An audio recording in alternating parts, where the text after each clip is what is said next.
Baker Mayfield, after 2 days, less than 2 days, was ready to rock, and a comeback victory for those Los Angeles Rams against the Las Vegas Raiders in Baker Mayfield's debut. We'll get to all of it, the 98-yard game-winning drive for Baker Mayfield, comments before or after, and how did the Raiders lose that football game? And, of course, make the rest of our picks for Week 14 coming up right now.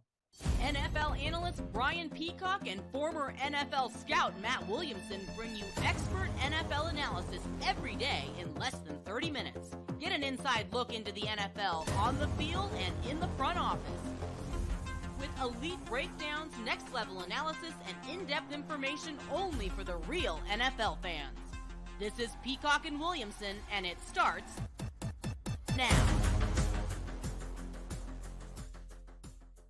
Welcome to the Peacock and Williamson NFL Show. Brian Peacock alongside Matt Williamson at BD Peacock at Williamson NFL. Thanks for making us your first listen every day here on the Locked On Podcast Network. Your team every day is what we do. Make sure you check out everything else the network has to offer.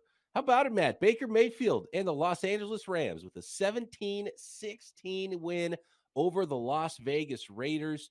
The Rams could do nothing for 3 quarters, put up 14 fourth-quarter points because after the first quarter, the Las Vegas Raiders could do nothing and put any points to lengthen that lead and put the Los Angeles Rams away. Matt, I don't know if this speaks more to the Rams and Baker Mayfield joining the team or the ineptitude of the Las Vegas Raiders here. A huge disappointment has to be on this Friday morning now for those Las Vegas Raiders fans that are waking up. Yeah, real quick, I want to wish my father, he's a listener, a very happy 75th birthday for the old man. Good stuff there for T-Bone. My dad, Terry, he's the man. He's a listener. Good stuff. Happy birthday, T-Bone. Happy birthday, T-Bone. Grumps, Terry, whoever. He has all kinds of names from his grandkids. Anyway, Raiders. I'm going to start with the Raiders real quick. Yeah. Because there were 3 5-7 teams, not coincidentally, one of the Steelers, Browns, and Raiders. And I saw this number going into this, that if you lose this game when you're 5-7, your playoff chances historically fall to under 1%. But if you win this game when you're 5-7, it jumps all the way up to like 15%. That's a big deal. I mean, historically, a team that starts 5-7 gets in every year almost. So it pretty much eliminates you is where I'm going. And with that much stuff on the line, I understand it's a short week, but you're clearly the more talented team. You are playing better football coming in. This is kind of an unexcusable loss for the Raiders. So I'm going to put a lot at their feet without question. Also, I very much believe this time of year is about head coaches. You know, there's a lot of bad things that get thrown at you. How do you adjust? How do you get over all the hurdles this time of year? You should have a real good pulse of your team by now. And this is a couple weeks in a row that the Rams have played have outkicked their coverage, have played better than their talent on the field. And I think McVay deserves a ton of credit for that. You have to think, him and Baker were in each other's ear the entire time. Not uncommon. That would have been the same thing with Stafford. But I have to think that they were learning from one another every snap, every series. Man, I didn't see that. I didn't even know that was part of the offense. There was 1 or 2 plays where he rolled right when he should have ran left or tried to hand it off to a running back the wrong way. But my takeaway from Baker, and I've been really hard on him. I mean, I didn't think he was worth the first overall pick. I thought he was a little overrated as a rookie. I don't think he's a franchise quarterback. But what he absolutely is a professional quarterback. Like some of these dudes that the Rams have thrown out there, or rookies or young guys, just don't belong and maybe never will. He belongs on an NFL field, in an NFL stadium. He understands what it takes to move the ball and win at this level. And there's maybe only 40 of them on the planet. I think coaching is an absolutely huge part of that, and Yeah. I'm glad you brought that up. And a couple of notes here. One, from Baker Mayfield himself after the game with the panel on the field, still with his uniform on, being asked about that play and the end of the game. He said, to be honest with you, I was completely shocked they would line up in press coverage with 15 seconds left. And Ryan Professional Fitzpatrick, quarterback knows what's going on. exactly. Right. And Ryan Fitzpatrick's reply was, and the defensive coordinator went to Yale. So um, which he's a Harvard guy, right? So I thought that was a hilarious comment That's from good. them. Yeah. But like, yeah, there's only one way that this can happen, and the Raiders allowed that one thing to happen because they couldn't put the game away earlier. I Mhm. don't know what that interception was at the end of the first half. Oh, Derek Carr, that's one yeah. of the worst I've seen this year. How about this note from Matt Schneidman on Twitter? Devontae Adams has played 62 games for the Packers in the regular season in the playoffs from 2018 to 2021. He caught less than 4 passes only once in those 62 games. He has already 4 games with fewer than 4 catches this season with the Raiders. All 4 of those games losses. Wow. So you look at the offensive coaching, you look at the defensive coaching, and I you got to feel like it's letting the Raiders down a little bit right now. Yeah. I also think the offense, I'm talking out both sides of my mouth because I commended him for that just a week ago. Run through Jacobs, run through Adams. You have to have 3 in this league, though. I mean, you can't just have 2 pitches. You have to have a slider. You have to have a knuckleball, whatever. I don't know baseball well enough, but No, I you're mean, and along those lines, I'm not saying Cam Akers, Kyron Williams, Gowerneck, Tutu Atwell, Van Jefferson are going to be the Rams' third pitch, but all those guys are getting an opportunity and they're young, and some of them were drafted pretty high. Maybe there's some long-term answers developing to go around the Cooper Cups of the world going forward. You can find some bright sides to this. Yeah, yeah. The thing I come away with is it was 2 bad teams equally matched, and that's why the score was so close. Yeah. And I think it was Jason was one of the listeners that had some questions about why we are always picking the Raiders to lose, and I think we saw it. And I actually picked the Raiders to win in this one. There was no way they should have lost this football game against the quarterback that just showed up into town. There's no way Baker Mayfield's stat line should be better than Derek Carr's in this game. Baker Mayfield, 22 of 35, 230 yards, a touchdown, no interceptions, 91.4 QB rating, and Derek Carr, 11 for 20, barely over 50% passing, 137 yards, 0 touchdowns, 2 interceptions in this game. And it wasn't because the Rams defense is so talented without Aaron Donald that they couldn't get it done. And actually, Devontae Adams was cooking Jalen Ramsey a little bit too. Yeah. Oh, yeah. And I know Ramsey was on him, so you're not going to win everything. And 3 catches for 71 was good for Devontae Adams still, but they missed a few others. And they have enough other players on the team. Mac Hollins only had 2 catches in this game. He's had some big games this year. Josh Jacobs as well out of the backfield. So to not be able to put them away when you have that lead early for a team that's just bringing in a new quarterback is why we've been so down on the Raiders this year. And it was a nice 3-game winning streak they had going into this, but as you said, 1% chance now to make the playoffs. It's a huge difference losing this game at 5-8, 3 games under 500. You have to win out just to get to 9-8, and 9 wins might not even be enough, especially in the AFC. And you mentioned Jacobs, what a warrior with his hand. He has to have at least a broken pinky, if not a broken hand. And you're right about Carr, 11 for 20 for 137 against an Aaron Donald-less defense. No touchdowns, 2 interceptions. Both were bad. Adams was an utter superstar. I had some other little nugget here. I can't remember. Fair enough. Good stuff. I'm sitting here looking at betonline.com, our buddies here, and I thought Raiders -6.5 was the lock of the century. And I was going to lose that bet before the last drive by half a point. Right. I was thinking that too. The drive started, and I was like, well, no way Baker Mayfield's going to lead him 98 yards. And so, but still 6 points to the line, 6.5, just missed that one. Good job with the lines there. But no, the Rams came back with Baker Mayfield. Do you think, last note on Baker Mayfield, he might be their starter next year? Well, yeah, because now if he plays at least like this and plays a little better, they at least get a comp pick out of it, right? Mm-hmm. Which they love the comp pick game. So it looks like a nice pickup, at least so far now, just 1 game in after claiming Baker Mayfield for whatever $1.3 million is going to cost them the rest of the year. But they might need a starting quarterback next year. And again, a professional quarterback. At least they have that option now with Baker Mayfield. And shouldn't the Texans or Broncos or somebody put in for him too? I mean, yeah, it was amazing how low his stock was. It was low. It was so low that the only team was the Rams that even claimed it.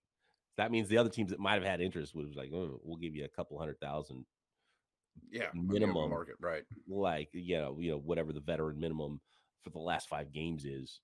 So that's how bad Baker Mayfield's stock was, and a lot of it can be on him. But do you think there's an element of Baker Mayfield's sort of backyard style of play kind of helps him to not know? It's not that big of Yeah. a like, is it going to make him that much better in 4 weeks when he's thrown a lot of passes in practice to Ben Skarnick? I think Aikman even mentioned that he was the color guy. I think, yeah, in the second half. Like, maybe the best thing for Baker in this game is just treat it like if you or I was a quarterback playing in the backyard. Like, oh, you got man coverage. I'm not going to read all the keys. I'm just going to see who's open and chuck it. Like maybe that is worked in his advantage more than the I have to go through my progression robot type quarterback, on such short notice. Like Favre would have been fine out there. Rough season for both of these teams, and it was a rough game, but it was a fun ending. So at least we had that on Thursday night in prime time to give us a little bit of juice getting into Week 14. How about Week 14? Matt and I will make the picks for the rest of our Week 14 schedule that we did not make picks for yesterday in our Sunday six-pack next. Today's episode of Peacock and Williamson is sponsored by BetterHelp Therapy Online. And unfortunately, life doesn't come with a user manual. When it's not working out for you, it's normal to feel maybe a little bit stuck. I know I've felt stuck, and therapy can help you train your mind to find your own solutions, and it can be so rewarding when you are able to get yourself unstuck with the help of therapists that are trained to help you figure out the cause of challenging emotions and learn productive coping skills, which makes therapy the closest thing to a guided tour of the complex engine called you. Everyone deserves to feel their best. BetterHelp makes it easier to get started. As the world's largest therapy service, they've matched millions of people, professionally licensed and vetted therapists available 100% online. All the benefits of in-person therapy. Plus, it's more convenient, more accessible, and it's more affordable. All you do is you fill out a brief questionnaire. I've done it. It takes just a couple minutes, and they match you with a therapist. And if things aren't clicking, it can really be super easy to switch to a new therapist at any time. Could not be simpler. No waiting rooms, no traffic, no endless searching for the right therapist. Learn more and save 10% with your first month of BetterHelp.com/locked on. Get unstuck with BetterHelp. That's BetterHelp, HELP.com/locked on. Thanks again, everybody, for making Peacock and Williamson your first listen today. For your second listen today, check out Locked On Sports Today. From the games that matter the most to the biggest stories in sports, go beyond the scoreboard and behind the scenes with local experts and insights only Locked On can provide. Locked On Sports Today, available on this app, YouTube, and wherever you get your podcasts. We've got Dolphins Chargers, which was part of our six-pack. Yeah. We had so much to get to yesterday that we didn't quite get to that game to finish up our six-pack. So let's start with that one here, which I think is going to be a really fun football game. And two teams that still, I think, are in a place after 13 games where we're still finding out exactly what they're going to be. And I think they might tell us a lot here in primetime. Yeah, I think this is going to be an excellent game, a very high-scoring game, a quarterback-centric game. I know Tua's coming off a rough outing against your guys, but I'm just going to kind of blame Fred Warner for that, over the middle problems. That's a terrible, terrible matchup for Miami with Warner in the middle there, and he's that kind of impact player, as you know. But I also think Mike Williams coming back is a big impact for the Chargers, too. I mean, they've played a lot of dudes they weren't counting on playing at receiver this year. And you're finally going to see Keenan Allen and Mike Williams together. We're going to see Waddle, Tua, Herbert, Hill. And I think it's just going to be throw it all over the yard. I like the over better than I like the bets, even though it's 52.5. I like Miami to win, but I'll take the 3 points. And I'm hesitant on the 3, though. I think Miami's going to score a lot. I like Miami to score a lot in this one. And I'm waiting to see how the Chargers look on offense. And I think how many games this year have maybe, is it one game that both Mike Williams and Keenan Allen started and finished? I know I stole this from Mike Sando because I tweeted it 2 weeks ago, and I'm not going to dig because it's deep down my timeline. But he has something like 28 snaps together or under 50 snaps together all year. I mean, it's brutal. I think the number was Herbert's thrown 20 passes when both guys have been on the field this year. It's brutal. That is You get brutal. my That's drift. It's insane. very, very So little. so that's huge for the Chargers at home, and they're Huge. the home underdogs in this one, right? So that makes me want to kind of lean in that direction. But I believe that you are exactly right. The Dolphins ran into an interesting situation last week, cross country trip, and facing a team that was very familiar, a lot of familiarity, a Right. lot of weirdness there, and ran into the best defense in the league. And Hmm. Tua was not himself. If Tua is himself, they're going to score points. So the question is, is it going to be a 60, 70 point shootout here between the Dolphins and the Chargers? And it absolutely could be. I think it will. Yeah.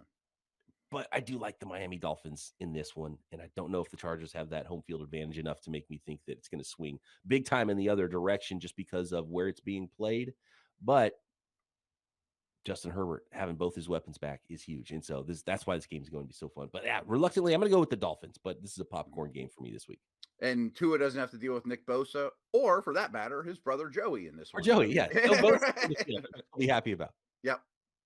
I guess we can hustle through these now, huh? We've been dilly dallying. Well, yeah, that's such is life. We tend to get a little long winded sometimes. Deshaun Watson and the Browns at the Cincinnati Bengals. Bengals at home, favored by 5.5 at 8-4. The Browns at 5-7. They're in a similar situation to those Raiders. There's a few teams that if they really get hot down the stretch, they can get into that wild card situation. But again, you can't fall to the dreaded 5-8 if you're the Browns. So the Browns have owned the Burrow-led Bengals, and I don't really know why. They run the ball well. Brissett played great in the first meeting. I know Myles Garrett has traditionally wrecked the in-state rival and bad offensive tackles for the Bengals, but they didn't have Chase the first time around. This is a Watson game who's never faced the Bengals in a Browns uniform, of course. So I don't know what to make of the Browns. I mean, I have to believe that Watson's a better player than he showed last week, but I still am hesitant to think, oh, he'll be back to the 2 year ago Watson. And I know Burrow's a total superstar and they're at home. So I'm going to go Bengals -5.5. Yeah, Bengals are too hot, and I still need to see it with Watson and be like, okay, there he is. That's the guy. And it might take a while, and it might take more than just that one game against the worst team in the league last week and running into a much better team this week. So yeah, give me those Bengals all the way in this one. Yeah. I mean, the number's a little scary, but that's such as life. Talk about a scary number, Matt. 17.5 points. The Dallas Cowboys at home at 9-3 favored over the 110-1 Houston Texans. If you have Dallas's defense in fantasy, whoo, 10 sacks, 8 sacks. I mean, it's going to be bad. They're going back to Mills. The Cowboys have a little bit of recent history. Minnesota, that fourth quarter last week of running up the score. I think they're going to do it again. I'm going to lay the 17, which is probably not smart. I wish it was at least in Houston to give me a reason to take a home dog here. And I actually took Houston last week because I thought they would keep it closer against the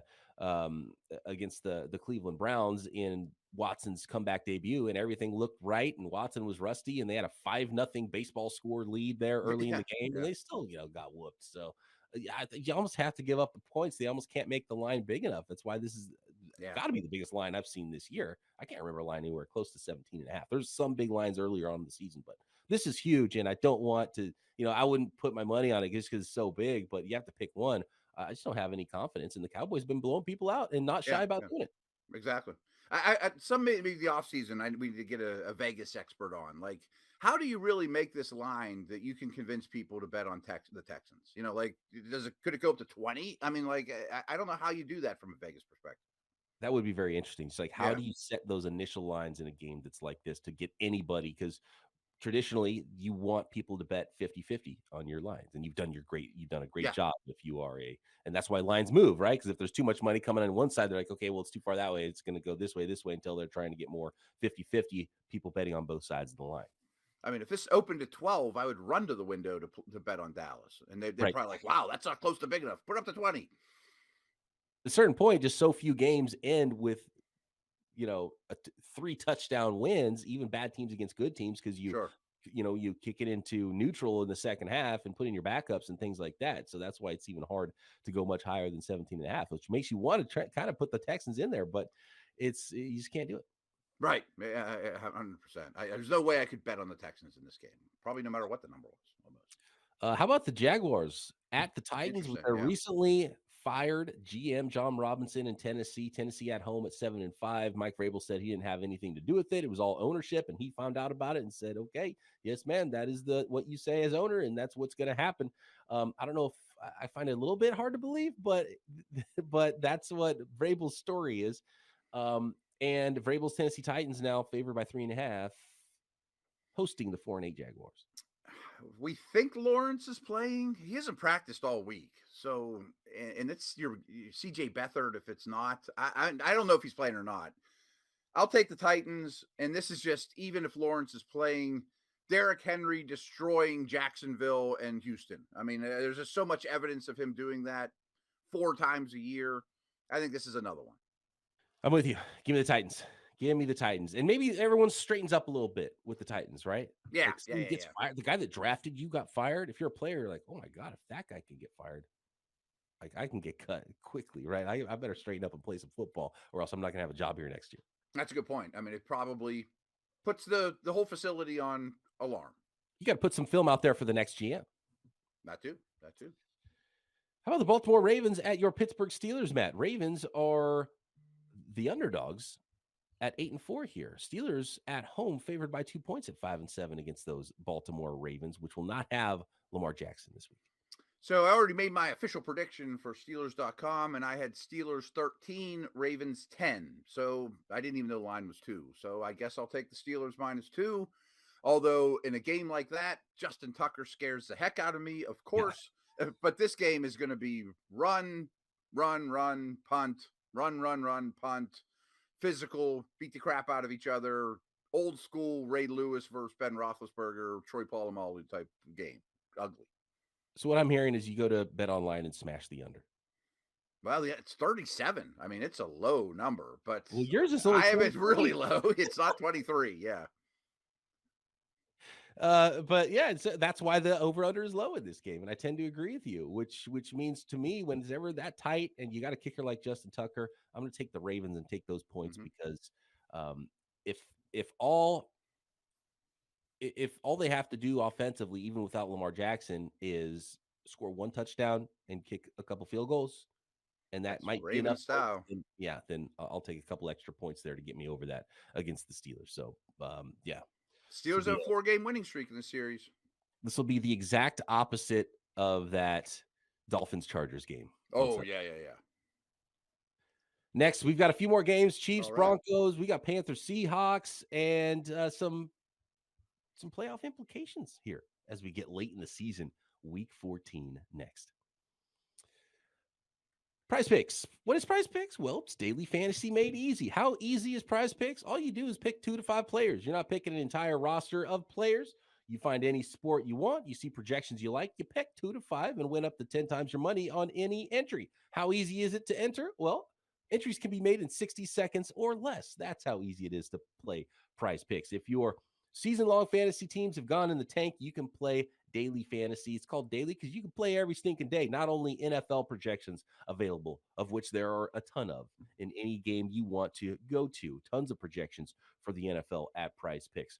NBA, NHL, PGA, soccer, golf, NASCAR, esports, tennis, MMA, boxing, you name it, you can find projections at Prize Picks and play fantasy every stinking day. All you do is pick 2 to 5 players. If they score more or less than their Prize Picks projection, you can win up to 10 times your money on that entry. So go to prizepicks.com or download the Prize Picks app, sign up and play daily fantasy sports. First-time users can receive a 100% instant deposit match up to $100 with promo code Locked On. If you deposit $100, Prize Picks will give you $100. If you deposit $50, Prize Picks will give you $50. Don't forget to enter promo code Locked On at sign up for an instant deposit match up to $100. The Kansas City Chiefs at the Denver Broncos. This is not a 17.5 point line, Matt, but 9.5 points here is a 2-score advantage on paper going in for the road Kansas City Chiefs at 9-3, coming off a loss, and the 3-9 Denver Broncos. Good defense, tough place to play, but Reed and Mahomes have done this, all the time, and they dominate this division. I'm going to lay the points. I think Kansas City blows them out. Basically just on the thought of, I watched a lot of that Denver-Baltimore game to prepare for Ravens-Steelers, there's not much reason to start believing that Denver's offense is turning any kind of corner. No. Like It's brutal. Even in a bad game, the Chiefs are going to put up 24 points. Yeah, right. And That's Broncos might not get more than 10 or 12, which means give me the Kansas City Chiefs. And 9.5's not enough. 9.5. I'll take that 9.5 before it sneaks up to 10, in fact. Exactly. I bet this ends at like 10.5. And the other thing about it, too, is the Kansas City Chiefs, I think, are among the best teams in the league. I still would probably, if I had to bet on one team that's going to make the Super Bowl this year, I'd still put on the Kansas City Chiefs because of that Mahomes Reed connection, how good they are together. The weapons have been fine for the Chiefs on offense this year. Their defense is playing well enough. They're a good football team that you don't really want to see, and they could score on anybody. And this week, coming off a loss, I've been really big on that this year and noticing the ebbs and flows of the NFL. And when the team gets beat, they come back strong. When a team has this huge win, you think, oh, this team's invincible.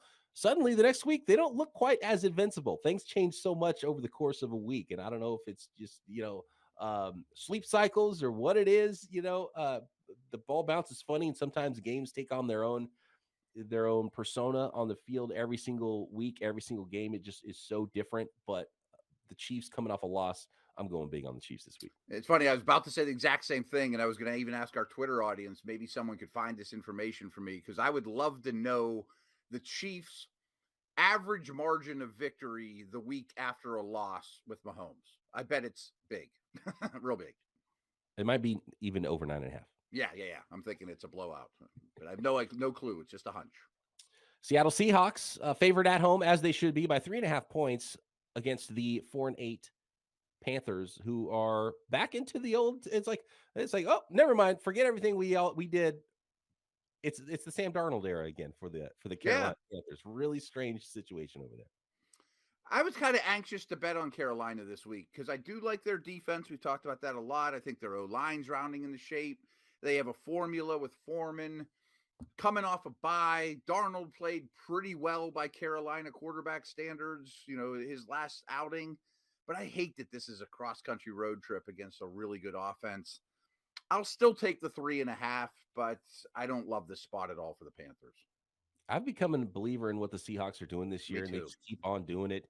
Lockett, Metcalf both going big last week. Geno Smith is just like, he's playing at an MVP level. It's crazy what the Seahawks are doing, and they keep doing it. And I don't see why they're not going to keep doing it at home this week. Tough place to play against the Carolina Panthers. 3.5 points, not enough to scare me off of that one. So give me the Seahawks.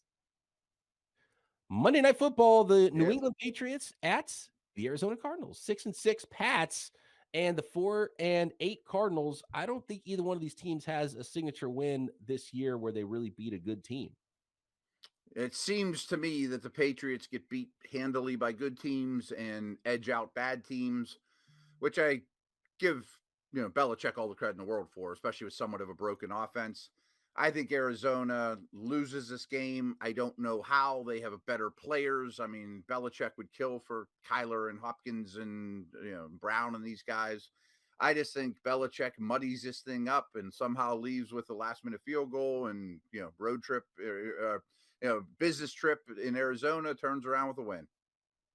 I hate that the Patriots are favored on the road in this game. I know. Because I want to pick the Patriots, and it's only 1.5 points. That might creep up to 2, go down to 1, something like that. It doesn't really change a ton in this games. If you think the better team's going to win, then you pick that team when it's such a low number. But man, the home dog has worked so well for me this year. The Cardinals should be better than they are. I think this is a perfect scenario for Bill Belichick to go out coach somebody and get a win. But I'm going to go ahead and take those 1.5 points, those measly points with the home Arizona Cardinals, and say that they can put something together here because they should be better. And of course, Bill Belichick's Patriots are going to go win this game. One nugget I didn't think about that makes me double think this one or think again is really athletic quarterbacks, runners have given the Patriots a lot of problems. I mean, they have those big, heavy linebackers that don't keep up with the Josh Allen, Lamar, Kylers of the world, and he could have a big game on the ground. Thanks, everybody, for making Peacock and Williamson your first listen. If you disagree with our picks or you want to come back at us like Jason did about the Raiders win streak last week, feel free at BD Peacock, at Williamson NFL. We appreciate Not picking on you, Jason. No, not at all. Not at all. We will be back after all the action in Week 14 Monday, right here, Peacock Williamson.